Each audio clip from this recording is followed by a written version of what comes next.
खंड अध्याय 2, 3 और 4।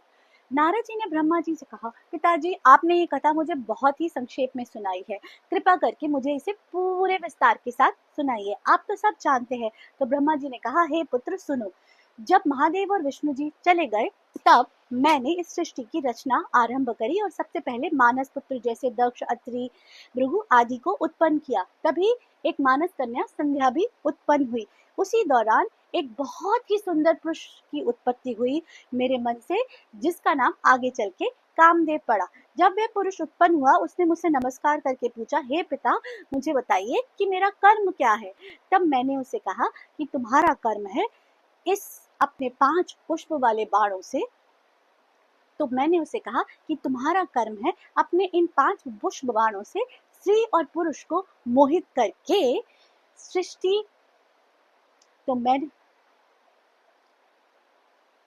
तो एक बहुत तभी एक बहुत ही तभी मेरे मन से एक और मानस पुत्र की उत्पत्ति हुई, जिसका नाम आगे चलकर कामदेव पड़ा।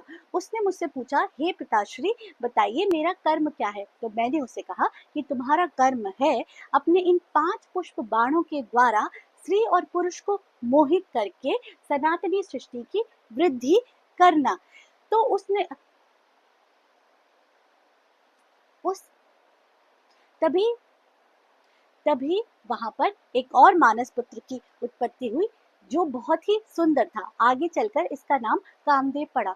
उसने मुझसे पूछा, हे पिताजी बताइए मेरा कार्य क्या है। तो मैंने उसे कहा कि तुम्हारा कार्य है अपने इन 5 पुष्प बाणों से स्त्री और पुरुष को मोहित करके सनातनी सृष्टि की वृद्धि करना। तुम्हारे इन प्रहारों से कोई भी जीव, कोई भी देव, दैत्य, ईश्वर नहीं बच पाएगा, चाहे मैं, विष्णु जी और महादेव ही क्यों न हो। तो कामदेव ने मन ही मन इस बात को जांचने के लिए अपना पहला बाण चलाया और वहां पर उपस्थित सारे लोग, ब्रह्मा जी, उनके पुत्र और संध्या, सभी काम से मोहित होकर विह्वल होने लगे और काम असक्त हो गए।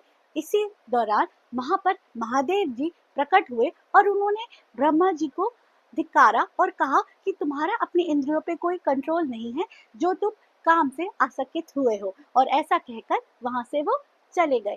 तो ब्रह्मा जी को अपने पे बहुत शर्मिंदगी हुई और वह कामदेव पे बहुत ही क्रोधित हुए कि उन्होंने ऐसा क्यों किया, और उन्हें श्राप दे डाला कि जिन रुद्र के आगे मुझे शर्मिंदगी उठानी पड़ी, उन्हीं रुद्र के नेत्रों की अग्नि से तुम बिल्कुल भस्म हो जाओगे।